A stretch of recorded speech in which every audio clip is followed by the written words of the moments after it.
Hi there, my name's Phyllis Solomon, and I'm the program coordinator with the Jewish Council for the Aging. We're working on our Interages interview project, and it's wonderful.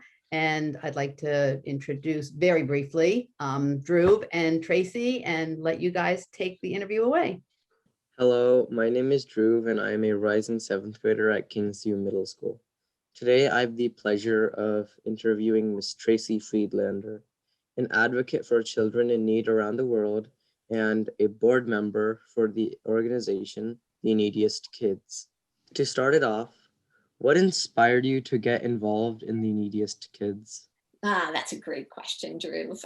Interestingly, I spent many decades traveling and volunteering internationally in orphanages, foster care homes, and hospitals. And when at home, I did a lot of pro bono work, which is free legal help for organizations in our local area and the areas of like homelessness, juvenile justice, poverty, immigration. However, about 5 years ago, my youngest son, Cade, learned that there was a shelter for kids and families less than a mile from our home, and it's called the Green Tree Shelter. And he started volunteering there every single week, and he was tutoring kids.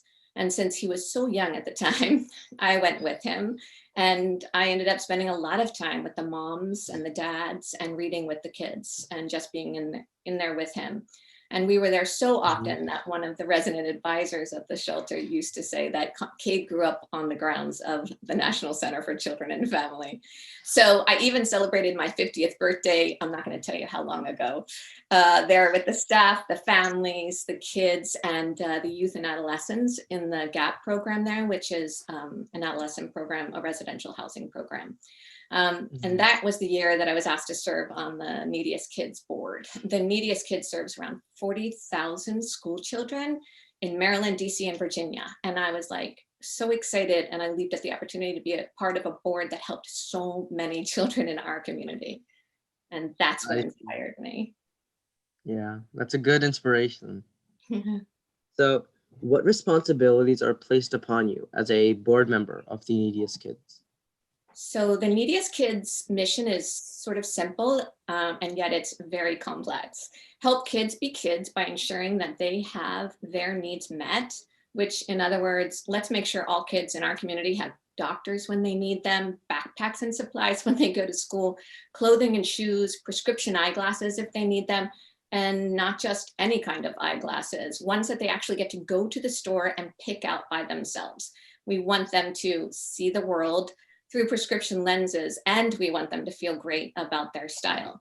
So as board members, we work really hard to ensure that the superintendents of schools around Virginia, Maryland, and DC, and each of our school liaisons has all the resources that they need to ensure every kid, every student doesn't have to worry about the basics, so they can focus on school and just being a kid.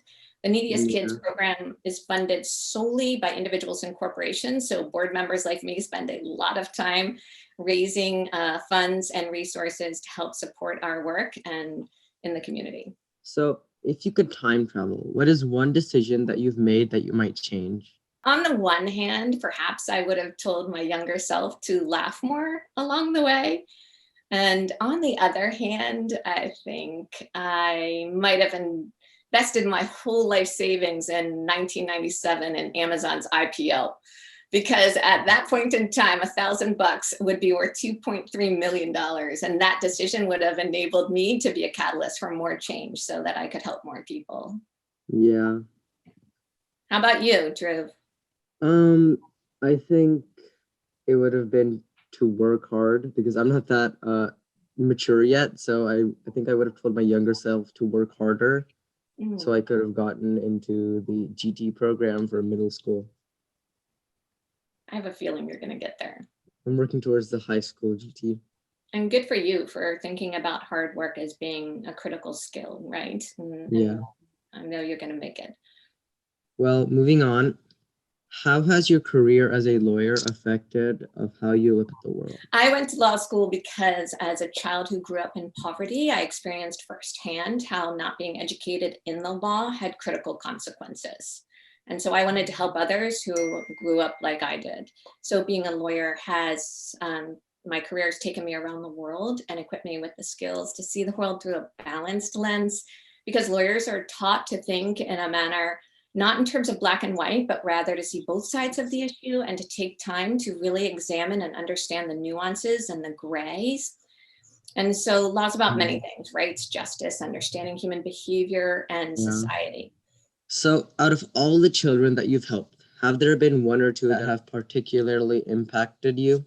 Oh my gosh, there's been so many that have impacted me. I'd say one of the most impactful moments was when my family and I were visiting Haiti, and there we met with children who were as young as 6 who lived on the streets of Haiti, mainly because they had lost families through natural disasters, illness, or abandonment due to financial hardship.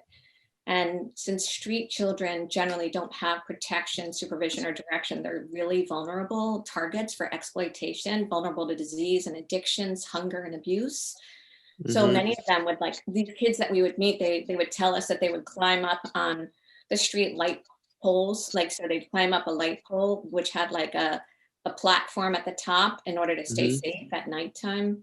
And they bathed in the polluted waters and had burns and fungus, in their open wounds. The young woman who introduced us to these kids, she later formed an organization called Street Hearts, and she housed and educated these kids by providing for their needs. And she's giving them a path from childhood to adulthood. And her tireless work and these kids just transformed our lives and our hearts. And yeah, it has a big impact on everybody.